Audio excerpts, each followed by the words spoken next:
십니까? 8월 25일 목요일 KBS 9시 뉴스입니다. 9시 뉴스는 오늘도 KBS 단독 보도로 시작합니다. 북한 외교관 또 한 명이 탈북한 것으로 알려졌습니다. 이번에는 러시아 블라디보스톡의 북한 무역대표부 고위급 인사입니다. 먼저 김도엽 특파원이 단독 보도합니다. 영국 주재 북한 대사관 태영호 공사가 망명을 결행했던 지난달 러시아 블라디보스토크 주재 북한 무역대표부에서도 한 외교관이 탈북한 것으로 알려졌습니다. 북한 무역성에서 블라디보스토크 영사관에 파견한 무역대표부의 고위급 인물로 외교 여권을 소지한 외교관입니다. 지난달 러시아 상트페테르부르크에서 탈북해 3국을 통해 국내로 들어온 김철성 무역대표부 3등 서기관보다 고위직인 것으로 알려졌습니다. 탈북 직후 북한 보위부와 무역성의 합동 검열단이 블라디보스토크로 급파됐으며 검열단은 당혹한 분위기가 역력했다고 이들을 접촉했던 소식통이 밝혔습니다. 여기는 러시아에서 하나 있단 말이야. 운동에 그거는 좀 무역성놈이란 말이야. 불안이가 배우라니. 저번에 내가 사람들이 안 하는 이와 관련해 우리 정보당국 관계자는 블라디보스토크에서 심상치 않은 일이 있었다는 정보가 있어 파악 중이라고 전했습니다. 블라디보스토크에서 탈북한 북한 외교관의 정확한 탈북 경로와 국내로 입국했는지 제3국에 있는지 여부는 아직 확인되지 않고 있습니다. 선양에서 KBS 뉴스 김도엽입니다. 북한은 블라디보스톡과 중국에 파견된 무역대표부에 대해 대대적 감찰에 들어갔습니다. 또 무역대표부 인력의 대폭적인 물갈이에 착수해 국경지역의 무역대표부 활동도 전면 중단됐습니다. 이어서 베이징 김민철 특파원이 보도합니다. 북한 검열단이 급파된 지역은 블라디보스토크를 비롯해 중국 동북 삼성 지역에 있는 북한 무역대표부입니다. 검열단은 단둥을 통해 블라디보스토크로 들어갔으며 오는 길에 장충과 선양, 단둥을 거쳐 지난 월요일 평양에 복귀한 것으로 알려졌습니다. 블라디보스토크 무역대표부는 이미 인력 교체에 들어갔고 나머지 지역에도 대대적인 물갈이가 통보됐습니다.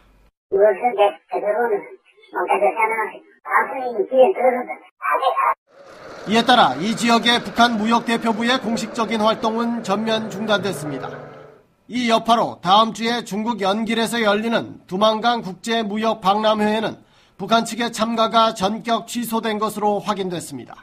아직 경제 무슨 무역공사하고 여기 연길에 무역공사 3개가 있거든요. 거기서 참석한다고 들었었는데 제가 취소됐다고 그러더라고요.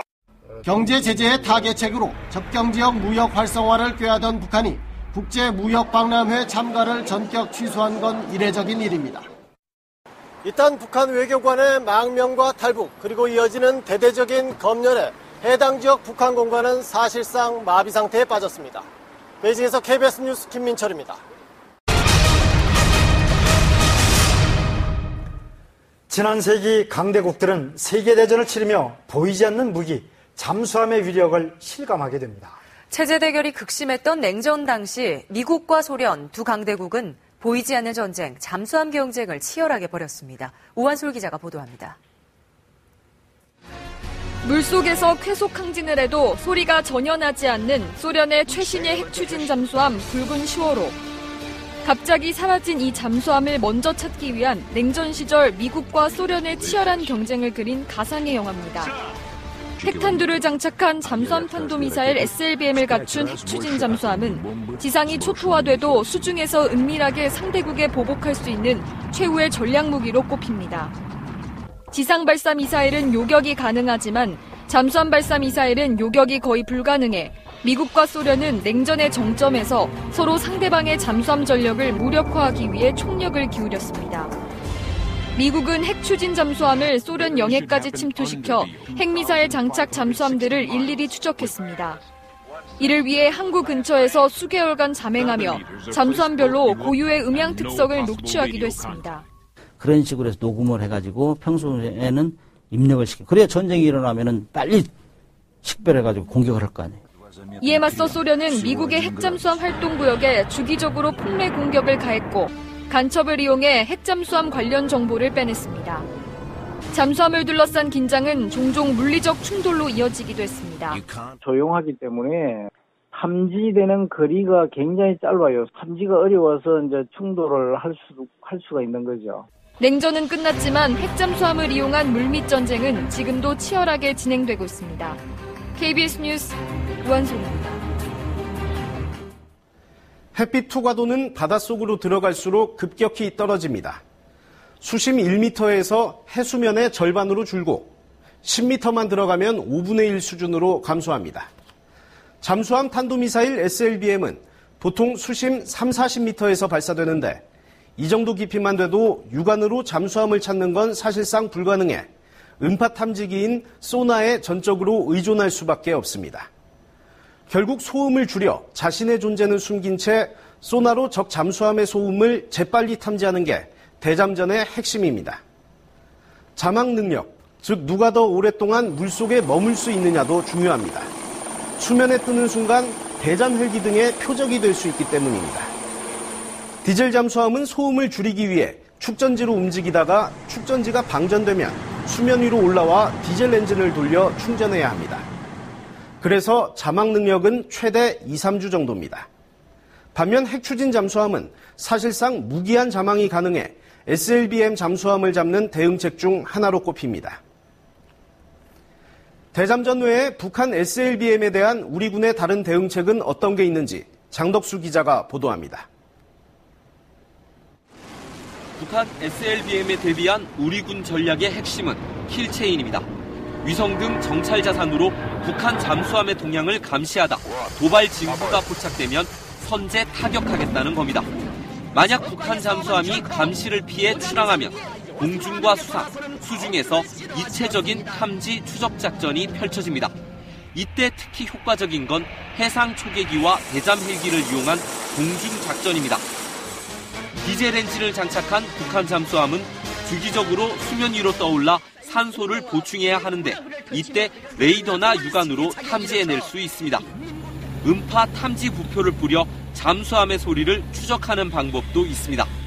추적에 실패한 상태에서 SLBM이 기습 발사되면 사드와 페트리엇 등으로 지상에서 요격할 수 있습니다. 하지만 지상 요격 체계는 레이더의 탐지 방향이 한정돼 한계가 있습니다. 따라서 전방위 탐지 기능을 갖춘 이지스함을 이용한 해상 요격 체계 구축이 시급합니다. 잠수함의 움직임을 탐지 추적할 수만 있다면 잠수함과 표적 사이에서 발사하는 것들을 막는 것이 훨씬 더 효율적이고 효과적일 수 있습니다.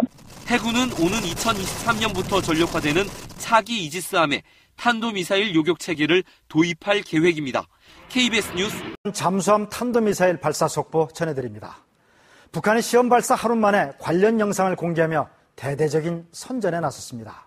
김정은은 미국과의 전면 핵전쟁에 대비하라며 위협했습니다. 허효진 기자입니다. 동도 트지 않은 북한 심포 앞바다. 카운트다운이 시작됩니다. 미사일이 화염을 내뿜으며 수면 위로 솟구칩니다. 북한은 다양한 발사 장면을 공개하며 대대적으로 선전했습니다. 경의하는 김정은 동지께서는 이번 전략 잠수함 탄도탄 수중 시험 발사는 성공 중의 성공, 승리 중의 승리라고 하시면서 미사일 궤적이 나타난 컴퓨터 화면도 공개하며 자신감을 보였습니다. 북한은 이번 발사가 미사일 수중 사출과 고체 연료 엔진 성능, 미사일이 하강할 때 탄도의 정확도 등을 시험했다고 밝혔습니다.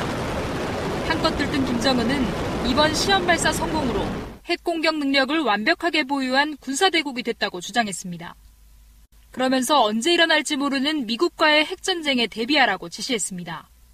미제와의 전면 전쟁, 핵전쟁에 대비하여 국방과학부문에서 핵무기 병기화 사업에 더욱 박차를 가해 나가는 동시에 강력한 대북 제재 속에 핵심 계층까지 연쇄탈북하는 가운데 김정은은 SLBM 시험 발사 성공을 최대한 활용해 민심 위반과 제재 압박을 동시에 돌파하려 하고 있습니다.